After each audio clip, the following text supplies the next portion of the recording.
Assalamu alaikum. Lijepom pozdrav i dobro mi došle u još jedan video na mom kanalu Fitness na seoski način. Ako si po prvi put ovdje sa mnom, želim vam dobrodošlicu prije svega i zahvaliti da ste kliknuli na ovaj video i nadam se da ćete ostati do kraja. Da se kratko predstavim za vas novi, ja sam Edina i imam 45 godina iz Bosne i Hercegovine. Udata sam, živim u Zenici, majka sam 6 djece i nene sam jedne unukice. Nastavljamo temu iz prethodnog videa, a to je koja je meni bila nene. A nene je, da ponovim još jednom, moja svekrva. Odmah da napomenem, silna ta ljubav bila mi je ko moja mama. Iskrena prijateljica, pomagač, oslonac, sve, ali ona jednostavno nije bila zato da ja nju zovem mama. I par puta kad sam je oslovila tako, ona bi naslonila na mene ruku, na rame, kaže: moja Edina, imaš ti svoju mamu, čer, ne moraš ti mene zvati mama. I tako, zove me Nasiha, rahmetli, Allah joj se smiluo. Ona se zvala Nasiha, međutim ja opet, valjda što sam navikla da 20 godina svoju prijušnju svekrvu zovem mama, nisam mogla odmah tako imenom je zvati, pa sam je kroz djecu nekako govorila sam par puta mama i onda čak sam zabilježila, imala ste priliku vidjeti njena slika na Viberu s Asijom, piše mama Nasiha, ali je vremenom kad su djeca rasla počeli oni zvati nene, ja sam je zazvala nene i tako da je to moje nene. I neću plakati, moram ovo ispričati. Nisam se ja dosta tih stvari dotakla u prošlom videu. Pretpostavila sam da će reakcije biti takve kakve jesu. Prije svega hvala vam od srca za silne dove koje ste učinile za moju svekrvu, za moju nenu. Molim Allaha da ih usliša i da ih primi i da joj podari onako kako je ona zaslužila, inša Allah, kako je najbolje za nju, za njeno stanje. U Berzahu, u kaburu, kaburskom azabu, da je Allah dželešanu rasprostrani njen kabur i namiriše joj ga i osvijetli. I da na sudnjem danu, ako Bog da, inša Allah, joj presudi Džennetul Firdeus i da nas zajedno tamo sastavi. Ja sam zadnji video pokušala da završim, da pričam o danu kad je ona preselila, međutim to su još uvijek poprilično svježe sjećanja i teško je meni o tom pričati. Ne zato što je meni bilo u tom danu teško dok sam se ja s njom to dijela, te smrtne muke, nego što mi je taj dan, tim danom i tim činom njenog preseljenja zatvorene sve mogućnosti da ja toj ženi više ikad išta učinim od dobra, u smislu da je uslužim, da je razgovorim, ali eto zato imam priliku dok sam živa da dovim i da udjelim sadaku u njeno ime i da djecu svoju odgojim tako da i one nastave tim putem da za svoju njenu dove i mole Allaha dželešanu. To joj je najpreče. Eto da se obazrim ukratko još i na nekoliko komentara. Bilo je, znači, ja sam iskreno pozitivno, jako pozitivno iznenađena sa povratnim informacijama općenito na mom kanalu. Kanal je star tek 3 mjeseca. Prvo što je odaziv pretplatama jako dobar, ajmo tako reći, s obzirom da je konkurencija velika, da je YouTube pun ovakvih sličnih sadržaja. 1750, ajmo reći, pretplatnika za tako kratak period nije ni malo. Šta mene raduje jeste ta pozitiva koju vi nosite. Ja mogu zasigurno tvrditi da je 99% vaših povratnih tih informacija, komentara, taj feedback čuveni je ekstra dobar. Ja ne očekujem da se razumijemo dovoljno. Sam razumjela kako funkcionišu društvene mreže i da je kao i u stvarnom svijetu toliko šarenilo među ljudima, toliko smo različiti.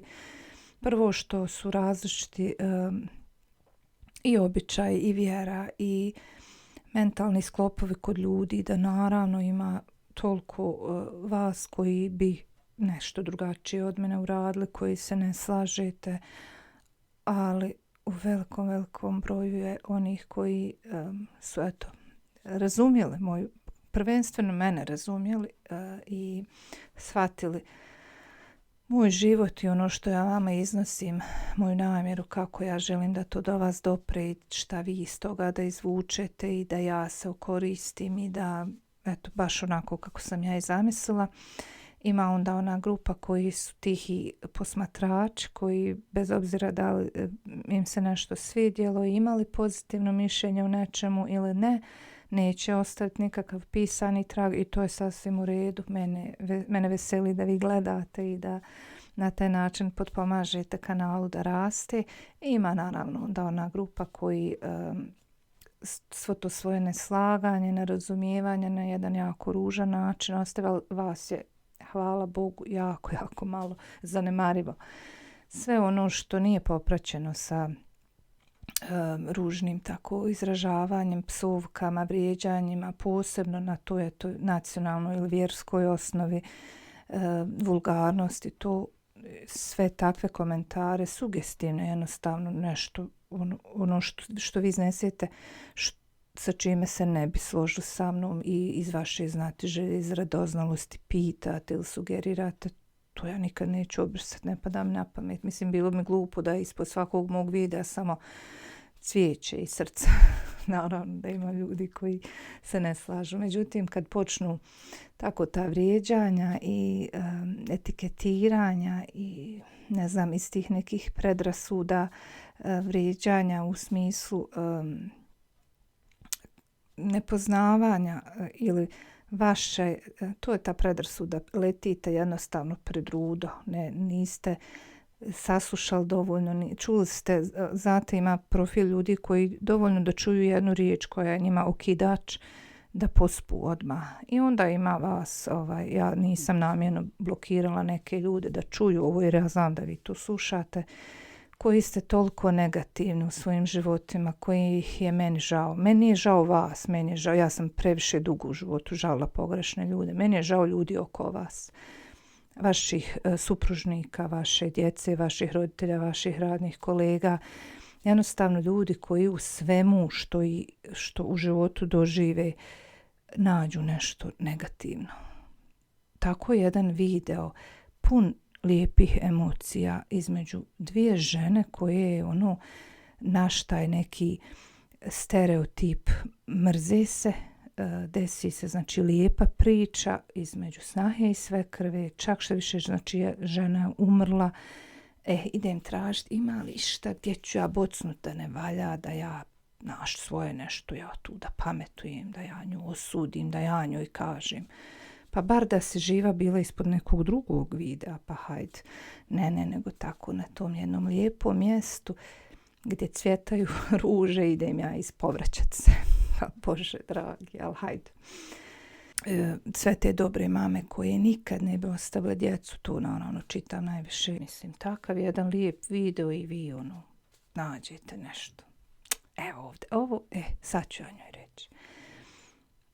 I to vaše, vidite, dobre mame koje nikada ne bi ostavile djecu, koje su savršene, koje, mislim, otkud vam uopšte potreba da ispod takvog jednog videa to napišete? Ko vas je pitao? Podrazumijeva se da ako ste donijeli djecu na ovaj svijet, da ste dobre mame i da ćete ih paziti, čuvati, da ih nikad nećete ostaviti. Šta sad čekate medalju da vam neko da za to? To radi 99,9% žena na ovom svijetu. Niste vi ništa posebno, zato što vi ne bi svoju djecu nikad ostavili. Ali ima žena koje bi i koje to urade i koje moraju. I šta sad? Vi ste nešto bolja od nje. Pa možda je ta žena učinila za svoju djecu daleko više, koja je odvojena od njih, nego vi koji ste tu možda to i djecu uopšte sa vama iskreno nije lijepo ako ste vi takve čangrizave i ne znam ni ja koji vam je, šta vam fali u životu da ste tako neraspoložene, da u svemu vidite ružno i nevaljalo. Nemojte barem, molim vas, eto, ako vam išta znači ispod tako, gledajte gdje ćete kakav komentar ostaviti ako već imate potrebu da komentarišete i da ispljujete što iz te svoje zatrovane džigare. Da se vratim na nekoliko stvari koje sam zaboravila spomenuti u vezi sa mojim suživotom sa svojom svekrvom i ovih par godina koje smo imali priliku da živimo skupa. Ja nisam namjerno, ja nisam tip taj jednostavno. Vjerovatno ste primijetili i to je razlog možda što i dolazite na moj kanal i slušate. Ja nemam potrebu da se samo hvališem i promovišem kakva sam ja. Ja u svim ovim videima sam mogla pričati da sam ja bila divna mama, divna supruga, divna snaha, da sam ja sve od sebe dala, da sam ja to zaslužila, bla, bla, bla. To vidi Allah dželešanhu, dragi Bog, i vide ti ljudi sa kojima ja živim. Ja namjerno to ne radim, ja namjerno pričam samo o njima kakvi su oni bili prema meni. Svi svako pojedinačno koga sam spomenula u svojim prethodnim videima. I ističem i dajem uvijek prednosti tim dobrim osobinama, uvijek tražim dobro u ljudima, a nažalost nekad sam morala spomenuti ne baš tako dobre strane kako bih pojasnila neke stvari. I sad, zašto da ja počinjem ovaj video? Ja sam bila dobra snaha, pa je meni moja nene bila dobra svekrva. Ne pada mi na pamet, kao prvo. Kao drugo, ona nije uopšte imala priliku da upozna kakva sam ja tu. Znate, ta je žena mene naučila dosta stvari u životu. Ja nisam nikad imala predrasude. Ja sam uvijek bila oprezna po tom pitanju. Kakvo mišljenje izgraditi o nekome bez da ga uopšte i znam. Znači, startam sa pozitivnim. Tek kad ljudi pokažu svoje negativne osobine, na osnovu toga što oni pokažu, ja donesem drugačiji zaključak, pa odlučim da li nastaviti, da li ne nastaviti, da li se boriti, da li vrijedi, da tako dalje. To je ta njena veličina. To je ono po čemu se ona razlikuje od drugih ljudi. Ja mogu reći da je ona bila po svemu različita, po svemu posebna. Znači, ona uopšte nije imala priliku još da me upozna, pa da na osnovu toga kako sam se ja prema njoj ponijela, ona izgradi takav jedan zaštitnički, majčinski odnos prema meni. Ona je odmah startala tako. I neko od vas je dobro napisao, vjerovatno i ona sama svašta u životu prošla, pa je takav stav zauzela, jeste i to velikim dijelom. A opet s druge strane imamo profil ljudi koji upravo iz tog razloga što su oni prošli, posebno svekrve su sklone tome, ako ćemo iskreno, ti ćeš. Ako sam ja morala trpiti, ti ćeš trpiti, ti snaho, ti tuđinka tamo neka, i ti ćeš, vidjet ćeš ti svoga. Nije problem što je sin udara, nek te udara i mene moj. Nije problem ovo, nije ono, trpi, tako to mora se. Ona znači nije takav sad stav zauzela, nego baš suprotno od toga. I zašto je meni toliki taj trag, ta žena, da mi ništa nije bila, znači da mi nije uopšte bila u porodici, da nije bila svekrva mi. Ja sam od nje puno mogla naučiti o ljubavi. I ja baš iz toga razloga i pravim ovaj video i baš iz toga razloga i pričam. Vjerujte, prvenstveno je to razlog zašto ja moram otvoreno reći. Ja nisam kroz život imala priliku naučiti od ljudi iz odnosa međuljudskih prema meni šta je prava ljubav, šta je bezuvjetna ljubav, šta je neusuđivanje, šta je istinsko razumijevanje. A skoro sam imala 40 godina. Nisam jednostavno imala priliku. Ja sam bila izgubljena ja sam se osjećala toliko otuđena, da nigdje ne pripadam, da sam kao da na ovom svijetu nema mjesta za mene. Ne znam ima li među vama takvih, ali znate onaj osjećaj kad u svojoj vlastitoj kući ne osjećate da ste kod kuće. U svome braku se osjećate da ste sami. Jedino što sam istinski, iskreno, najdublje doživljavala je to majčinstvo. Ja sam upravo i trpla sve to ostalo zbog toga. I ja kad kažem da dajem 1.000.000% sebe, ne ono 110%, 1.000.000% sebe, upravo na to mislim. Znači, unatoč svim tim životnim borbama, mene je to držalo, to majčinstvo, ta silna ljubav prema djetetu. I zamislite sad kad vi kao takva, toliko požrtvovana, morate iz tog braka i te djece i te zajednice i toga svega otići. I onda imamo ovamo ženu koja me dočekala raširenih ruku, koja to sve razumije. Nikad nisam ja od nje doživjela tu u njenom glasu, u njenom pogledu, kako si ti to mogla. Znaš, gdje sram te bilo. I kad imate tako nekog da vas razumije odmah od samog starta, znači kažem opet nije ona mene prvo upoznala pa se postavila tako prema meni, nego se postavila prema meni majčinski, raširenih ruku me prihvatila u svoj život i onda je tek upoznavala u detalje šta se je dešavalo, kako sam živjela i onda je ta ljubav se još više rasla i razvijala i onda je ona jednostavno pričala. To je ta razlika od većine ljudi koji ne znaju komunicirati. Meni je to kod nje bilo tako jedan lijepa njena osobina, da je ona otvoreno svemu mogla pričati. Sa njoj se mogu iznijeti bukvalno, ono što kažu, sav svoj prljavi veš, ruke joj krvave pokazati, da nikad nikom o tome neće riječ progovoriti. I to su mnogi ljudi kod njene, ona je to radila 40 godina skoro. Penziju je to zaradila, hajmo tako reći. Sve su to njene radne kolegice potvrdile, svi u njenom okruženju, rodbini, komšiluku, svi. I kad imaš tako, kažem opet nekog, pa ga izgubiš, to je jedan gubitak koji jednostavno nema nigdje da ja nadoknadim. Znate, kad imate primjera radi, teško je bilo koga. Što kažu, čovjek posjeće drvo koje je stajalo 50 godina u avli, pa te neobično pogledati, nema onog drveta. Kamoli insana. Pogotovo kad nema da zamijeniš. Ti ćeš posaditi novu, proći će jedno vrijeme, ono će opet narasti, pa će praviti hladovinu. Ali neki ljudi odu i nema za njih zamjene. Nema niko da dođe na njihovo mjesto.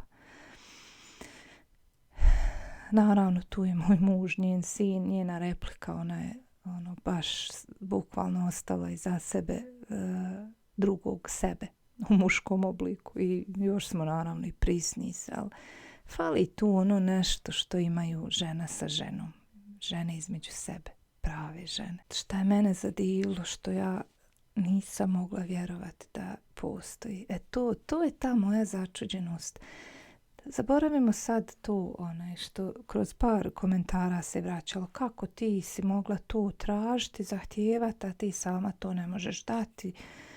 Eto, ljudima je zapinje, vama, nekim ženama, kako ja da tražim, otkud mi pravo da se udam za nekog ko se nije ženio, mada to mi toliko nije bio problem, hajde što se neko ženio, ali posebno ko je iz tog braka imao djecu. Hajde prvo da vam to ukratko odgovorim.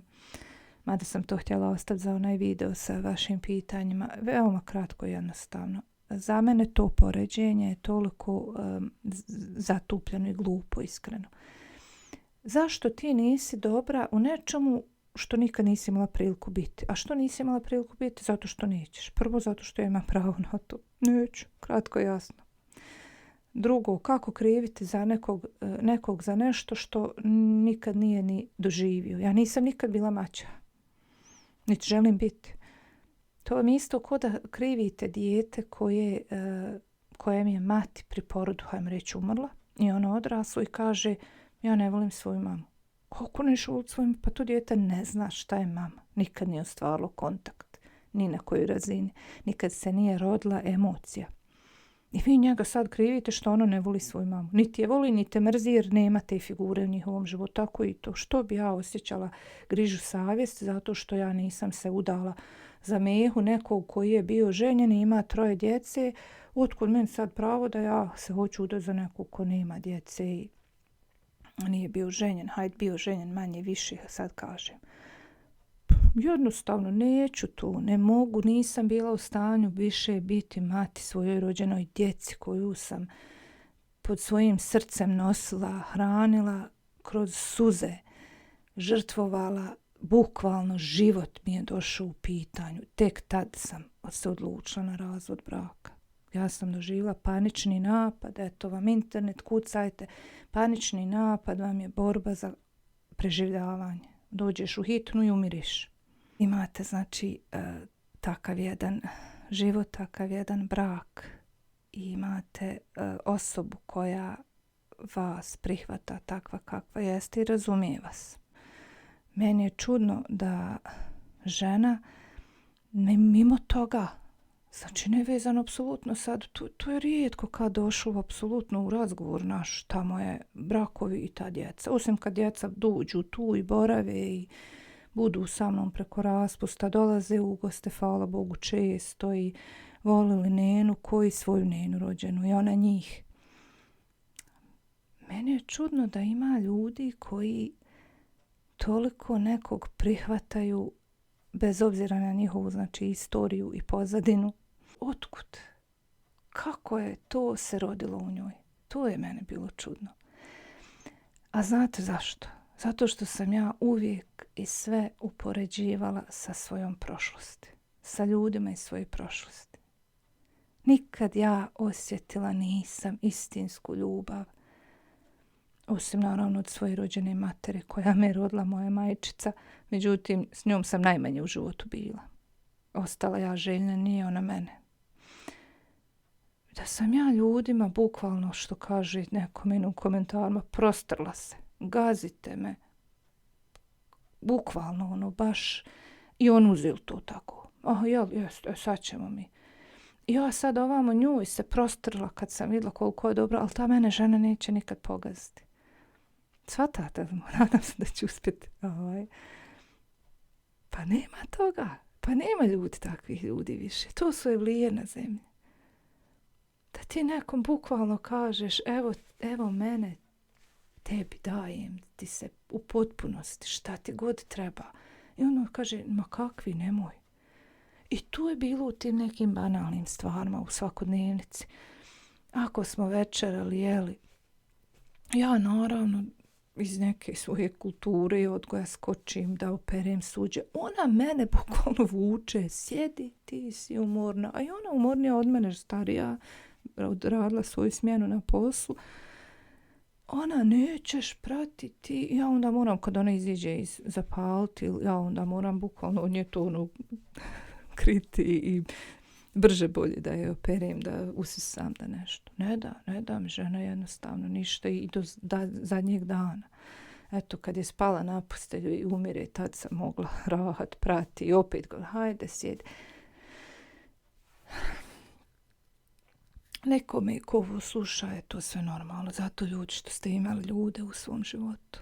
A kad ste imali neljude, kad ste imali monstrume u svom životu, veći dio svoga života, koji bi da su mogli dušu iščupali iz vas. Meni ta riječ od nje lijepa je galila srce. Ona je mene, ona i porodica moga muža, komplet, nikog neće izostaviti. Mama, babo, sestra, mene su ti ljudi izliječili. Ja sam bila na mentalnoj smrtnoj postelji. To je njih Allah, dragi, iz milosti svoje usušivši moju dovu poslu. Ja ovo sad vam ovako ovu sirovu emociju prenosim najviše s namjerom što hoću da ostane zabilježeno, da se zna da ima dobrih ljudi i ko su ti ljudi i da se zna da ima zlobnih ljudi i ko su ti ljudi. I drugo, da ako ste sa jednima se suočili, da nije kraj svijeta i da ne smijete više nikad pokušati. Ne smijete se usuditi, tražiti svoju sreću. Allah će vam je poslati u ovom ili onom obliku ili u ovom ili onom vremenu, prije, kasnije, vaša će sreća do vas doći. Meni je moja sreća došla u obliku porodice, mog muža prvenstveno i njegove porodice. Umire žena, znači u bolesti, trga joj se utroba. Ja u bazenu, voda dječjem ispred kuće, ljetni period, imali tu pored kuće, ko prati drugi kanal zna o čemu pričam. Uglavnom Brdešce nije daleko, ali uzbrdica.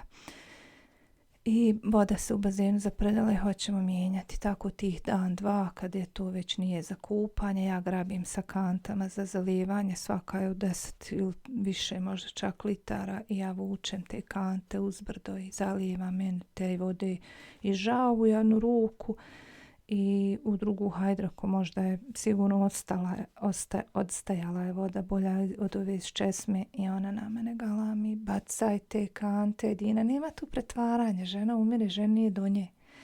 Nema tu ulizivanja da ona meni to kaže zato što će njoj neku protuslugu učiniti. To je ono iz srca, ono kad te žali.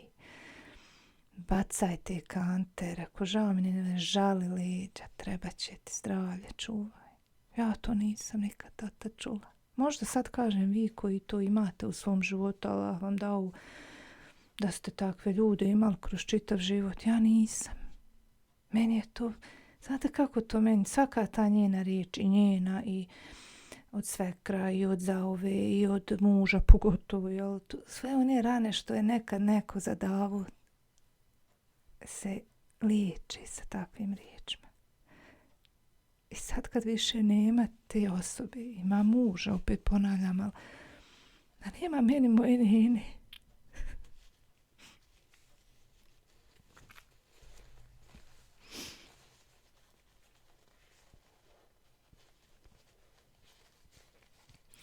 Nema onog da me uzme za ruku. Boga mi drago, ko malo dijete što uzmeš za ruku. I onaj njen prodoran pogled u oči, u dušu ti gleda.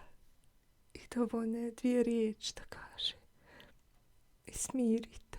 I sve ti prođe. Ništa te više ne boli.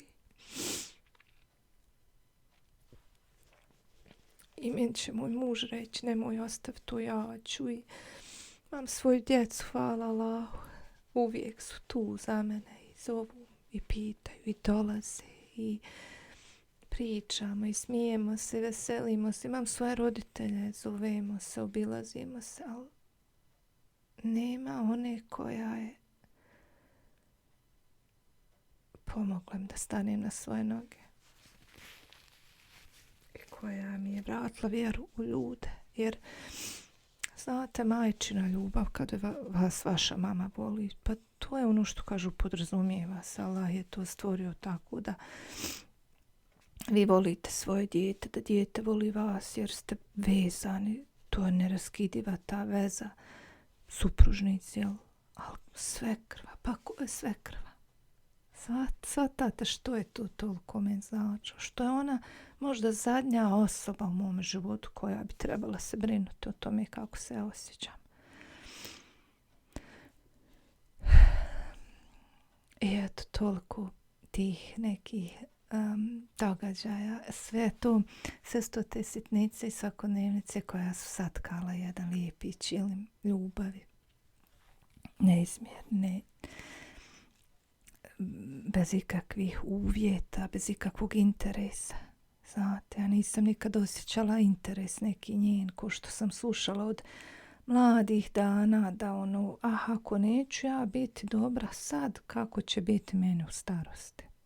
Znate, započnete život sa svojom djecom i snahom, zetovima, nebitno sa takvim jednim stavom. Ili ono, prijetite, srećom imam ja penziju, pa ću ja. I onda ovamo imam njenu koja su svoju penziju, sve iz zadnju, onaj dinar i marku i kap krvi i kuveta i svega ti da servirati. Evo vam.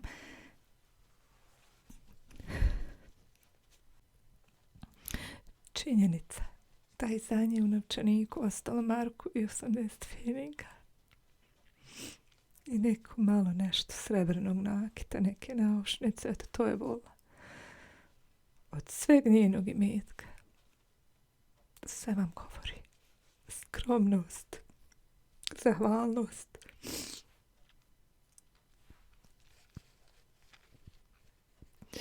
A najviše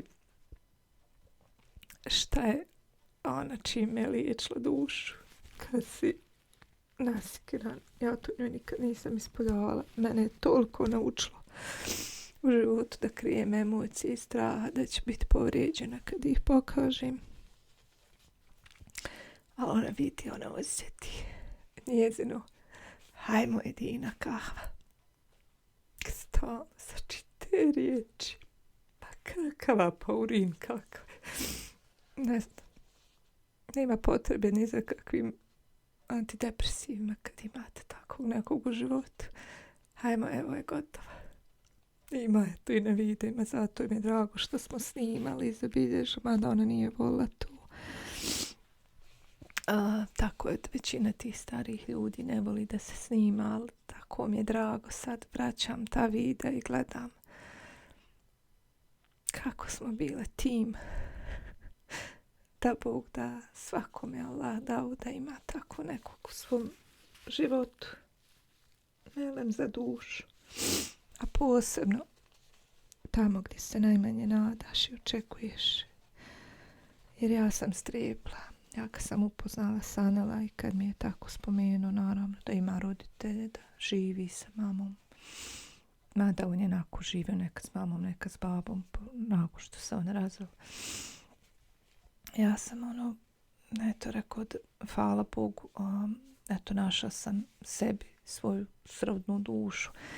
Međutim, ja sam već pripremila na to da neću imati lijep odnos sa njegovim roditeljima, sestrom, jer će imati predrasude prema meni. I kad se na nešto pripremite, lakše se svime nositi. I onda kad sam dočekala to, ja prvo u nekoj fazi budi spremna na sve. Ovo je možda, ne znam, neko laskanje, neko pretvaranje, jer, kažem, nisam imala priliku iskrenu, istinsku emociju doživljavati, osim onu lošu, koja je isto bila lijepo zapakovana, pa sam na oprezu bila uvijek, stalno na oprezu. Sve, znate, kad izgubite vjeru u dobrotu ljudima, da šta god vam dobro učine, vi u strahu nekom, u grču, možda to i nije iskreno, šta li ću ja platiti cijenu zbog ovoga što ovako, i tako. To nema sa njom, to nije bilo tolika sloboda. Joj se smilo. I sad evo, malo sam oduljila. Opet kažem, nisam sigurno dotakla se svega što bih ja htjela, ali inša Allah kroz ostatke videa doći će i to na red. Hoću samo da spomenem još ukratko to kad je preselila i nadam se da ću uspjeti bez da plačem. Desilo se da sam, znači, ne znam, u prošlom videu sam spomenula kako je ona zadnjih dana ostavila, što kažu, hranu, ništa više nije jela i pjuckala je pomalo vodu i bila je na terapiji flasterima koji se lijepe tako na rame i koji su bili poput drugih, hajmo reći, gdje žena spavala je većinom i kad je budna bila je odsutna i tako. Ona je to super podnosila, pošto nam kažu iz ove i doktor sama iz patronažne, kad nam dođu sestre, kako neki ljudi rade, haluciniraju, sjednu u auto, odvezu se negdje, niko ne zna gdje su i tako. Ona je super se s tim nosila. Bilo malo i smiješnih scena, tako lupi nešto, priča, doziva nekog, niko ne zna ni ko je, nekad dajđa, kol što je umro i tako. Ja sam bila sa njom i sanila naravno najviše, a i ja. I prije nego što će preseliti na na noć, što bi se reklo, uoči tog dana kad će preseliti. To je bio njen rođendan 2.7. I već dugi period nije mogla se kupati, nije imala snage, a toliko je bila čista i držala do sebe. I znam da joj je to puno smetalo što nije se okupala i vrućine su ljetne i ona se preznojava, ali nema, jednostavno ne može. Bukvalno žena nosi glavu obješenu. Ali eto, do WC uvijek mogla sama, odmara. I ja nju tako umolim je, ajde, reko, ne, ti tako čista, nemoj, sramota, ja njoj kod djeteta, reko, da se čuješ po znoj, mada nije, Allaha mi uzvišenog, nije se ništa, nije bilo od nje nikakvog ružnog mirisa, ničeg. Ajde, reko, da te okupam. I nju je možda malo bila i sramota, nisam ja dotad nikad pomognu mi malo što mogu, ali baš. A ja opet, evo da spomenem, kad sam Safiju svoju rodila, pa na carski rez, pa tako, ko mati rođena, preslači me, briše me, umiva, pita me. Allahu dragi, sve mogući. Rađala sam ja još na drugom mjestu djecu u drugim porodicama. Neuporedivo. Kažem, ne pričaju sa mnom što sam trudna. Porodim se u babinama tim prvih dana poslije poroda, zgranu sa stola, mrve donesu ti da jedeš. Bože, sačuvaj, ovamo neko ko, što kažu, crno iza nokta daje, da imaš najbolji obrok, da se najljepše osjećaš, da ti je sve sređeno, potaman. Eto, to je samo da podojiš to dijete i ja nju, hajde, ako ne idemo te kupati. Malo je meni Sana pomogla, mi smo kupatili same. I sad ona ne zna kako će, meni je ne palo na pamet, pa rekao, ljeto je, vrućine su uz plastičnu stolicu što su vani, što se sjedi, stavit ćemo u tuš. Ti rekao, sjedi, ja ću tebi tako oprat kosu. I ona u toj bolesti svoje prolaze ovako kraj sudopera, ispod dole je čuvala, pošto djeca joj sve drugo diraju sa drugih mjesta. Tako par stvarčica stada, kaže, daj taj šampon od kokosa. Ja uzmem i tako u kupatilo i pokvasim je i vidim ja da ona uživa. Ona se tako upustila i sve ona sama može rukama kosu, cijedi. I našla sam joj neku crvenu majicu, ja nju zezam, rekao, eto, ti si dala mini val prije, ne znam, ne tako dugo, ali nije još bilo dijagnosticiran karcinom. I rekao, sad kad se okupaš, od kupanja isfenira se, pa to se sredi. I rekao, crvena majica, ma rekao, bit ćeš treba, ima da zavodiš, tako šale se. Ona maše glavom, jest. I hajde to kupala se, presvukla se i miriše i drago mi je to što sutradan je preselila čista. Melek smrti je došao po dušu, zateko je čisto. Baš je bila tad kad sam sišla i o njoj se brinula tih par minuta, eto pola sata i ovako je pomilujem po čelu, a ledena je znoj oblila škropac. I oči u daljini negdje imala plave oči, baš prodorne, one plavi. I ja gledam u oči i kaže mi tako, kako ti nije lijepo miriše kosa. Kosa ko svila, nema to. Kaže, moja mama što ima kožu i moja svekrva što imala kosu. To je, ne znam koliko da nije prala, da je davala minival, farbala, kosa mehka ko svila. Ja je milujem po čelu i kažem joj tako, ne mogu se ja, kažem, ne, vola bi je, nije da je spasim od smrti, nemojte me pogrešno razumjeti, ja sam svjesna da se ne može od smrti otiti, ali toliko neću da vjerujem u to da će takva žena jedna otići i da su to zadnji momenti, da ja samo i sebi govorim, a kako neću umrti, nema koliko, neće ozdraviti. To je ta prolazna faza, reakcija na lijek, stotinu u mene nekih misli. Ali eto, iz toga razloga je nisam posticala da kaže šehadet, mada je ona zadnjih dana puno klanjala od sjedeći i lakala, što kažu, izikrila, i ja joj kažem, pogledala sam je u oči, kažem, draga, rekao, ne, Allah ti se smilovao. I ona samo u sebe tiho, amin, amin, Allah ti pomogu, ne, amin. I eto, pripremila sam joj tu sup, ne znam uopšte šta sam u prošlom videu spomenula, uglavnom trebala je pojesti tu, što kažu, supu da je trebala pojela, nije bila njena nafaka. Osta sup. To sam u onom videu obuhvatila. Znači, nije ti suđeno, nije tvoja nafaka da je pojedeš. Džaba što je neko za tebe pripremio i donio ti. I eto, grozdac sam grožđe u usta stavila, izbacila ga je. Nećeš na ovom dunjaluku, što je tvoje propisano, niti ti ko može oteti, niti ti možeš nekom oteti. Ono što je tvoje, doći će ti, poješćeš, popićeš i ide. I eto tako, dah po dah, ispusti moja Nine dušu. Ja sam je podigla da je presvučem, supu spustila na radijator i rekao, kaže, hoću ići van, rekao, hajde da te presvučem, da ne ideš tako mokra, iako je ljeto i vrućine, jel, da ne ide znojna. Pošto je bio taj mrtvački škropac obuzeo to znojenje.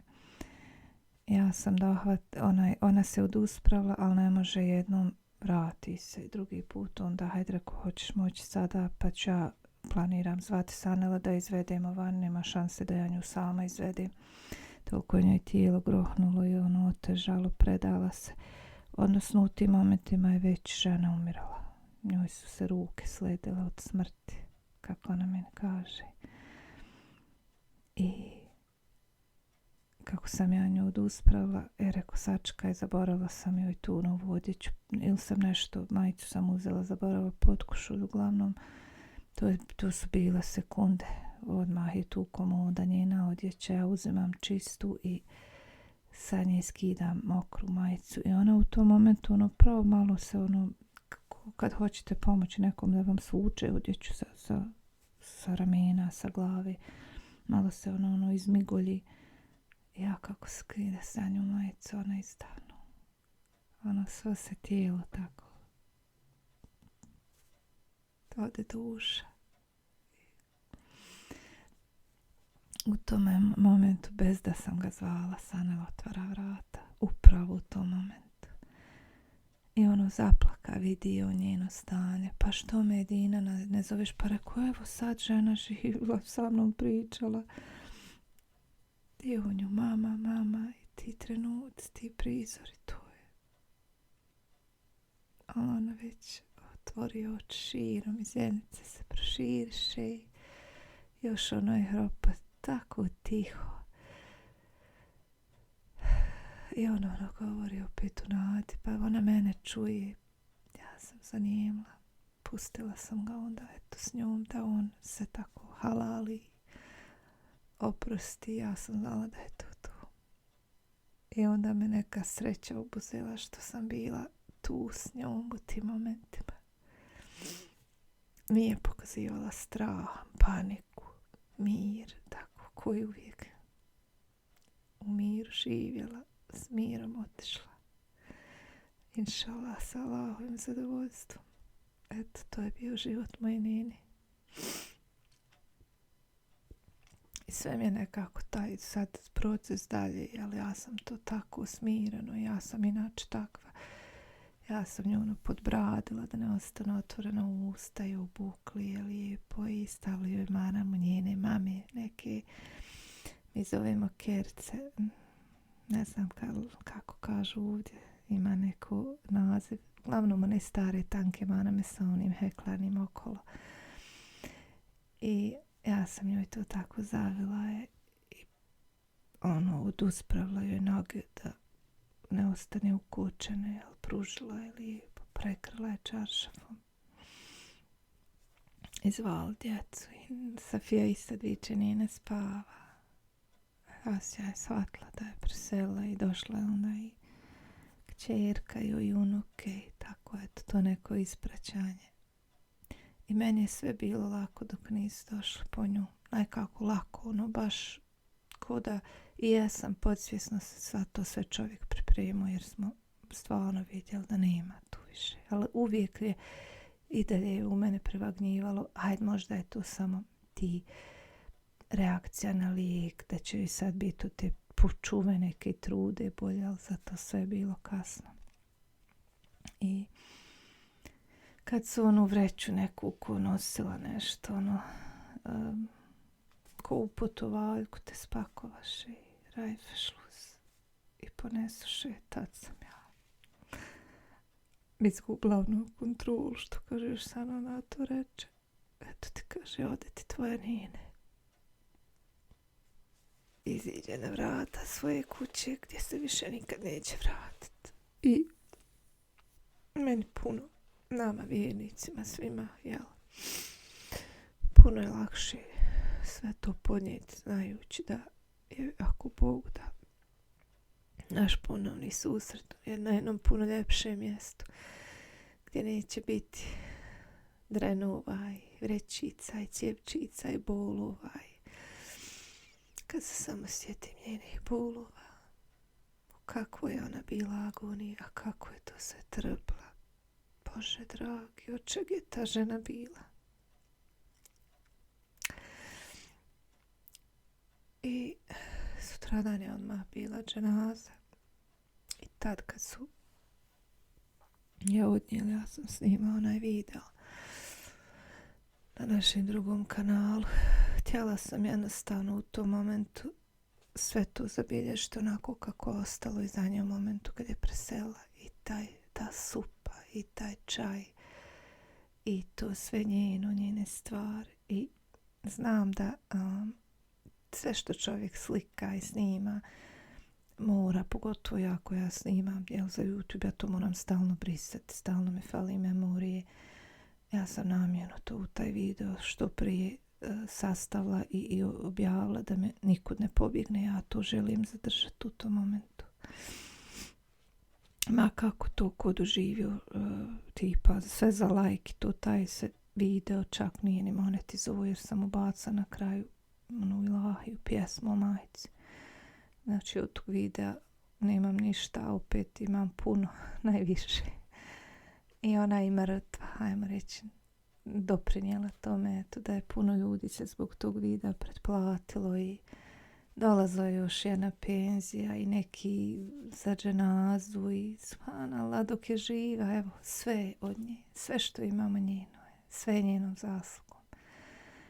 Sve ona u ovo sve, gdje se god okrenem utkala, oni njeni prstići tanki. Eto. Hvala vam.